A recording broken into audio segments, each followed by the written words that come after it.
Hey creators, welcome back. This is the third of 4 tutorial videos for the MusiQuest Lesson Composer platform, and this video is focused on the task view and also categorization.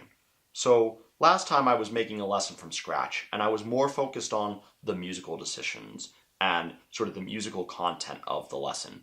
I showed off the voiceover capacity a little bit, and really that is the most important part of lesson creation because that's ultimately what students will be interacting with directly.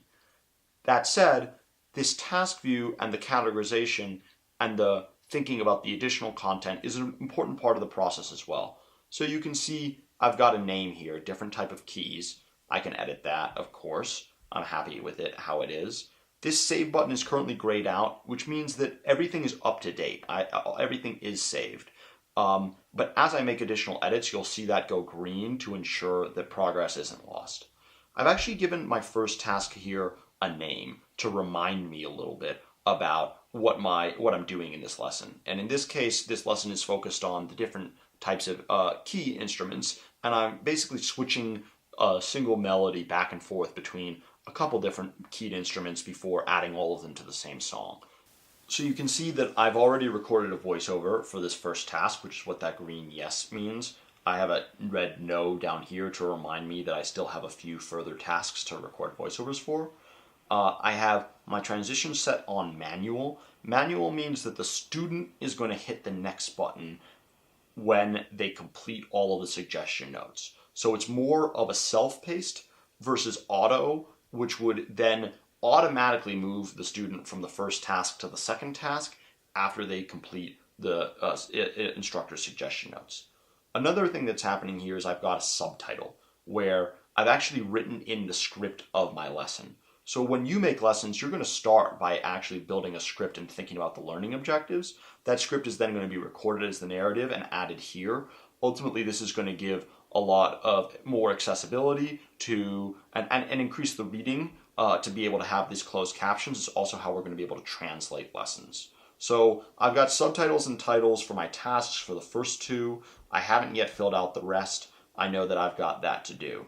I can click on the eye icon to preview any one of these tasks from the point at which it's at. So this is my electric piano task. There we have it.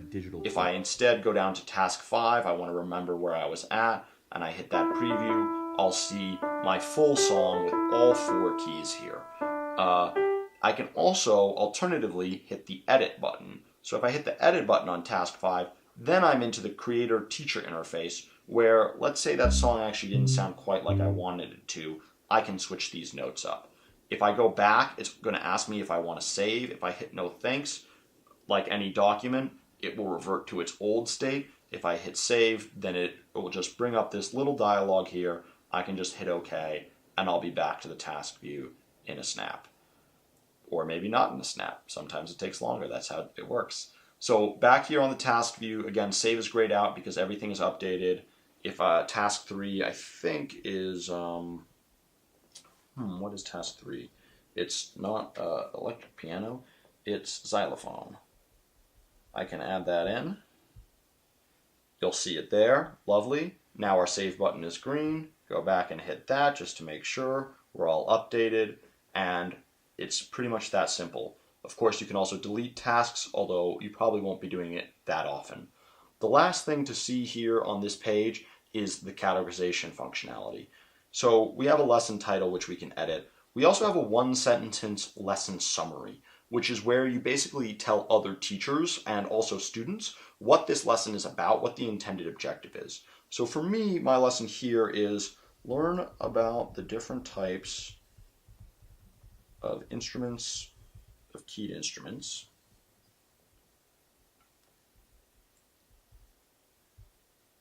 and how they sound.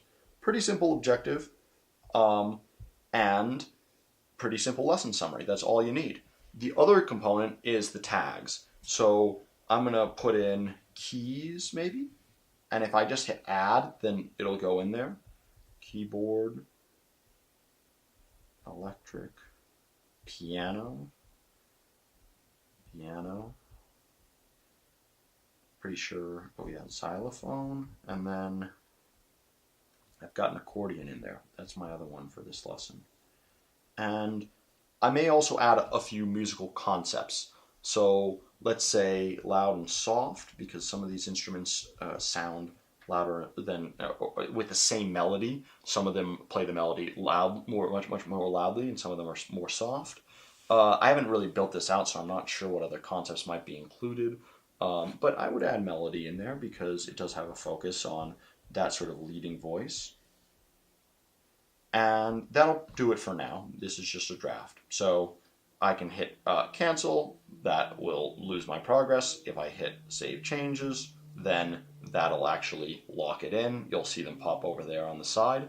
And we now have an actual categorized lesson. So when I go back here, I'm going to see these tags in this lesson version. And if I go back all the way to the home screen, there they are again, updated, keys, keyboard, electric, piano. So this is a huge step forward for the whole MusiQuest ecosystem to have this categorization of lessons. It's going to make them easily searchable. It's going to allow content areas to really grow and develop. And it's something that you can do pretty easily in your own lessons with MusiQuest. So that's an introduction to the task screen.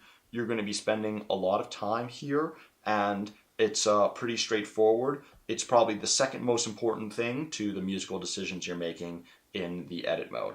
And thanks for watching. Let us know if you have any questions or if we can provide any further information.